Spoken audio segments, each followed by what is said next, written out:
हद्दवाढीच्या दृष्टीनं अत्यंत महत्वाचा आज दिवस म्हणावा लागेल.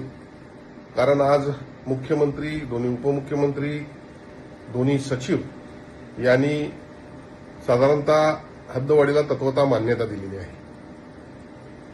आजच मी कोल्हापूर महानगरपालिकेच्या आयुक्ता यांना हद्दवाढीचा प्रस्ताव शासनाला सादर करण्याविषयी पत्र देत असून तो प्रस्ताव त्या जिल्हा परिषदच्या सीओना पाठवतील आणि सीओ मग त्यानंतर संबंधित गावांना त्यांचे ठराव मागतील.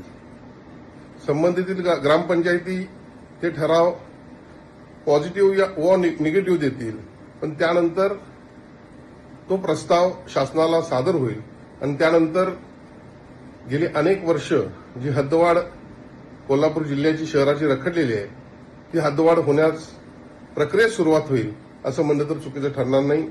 हद्दवाढ आता लवकरच या ठिकाणी दृष्टीपथात आलेली आहे असं म्हणलं तरी चुकीचं ठरणार नाही.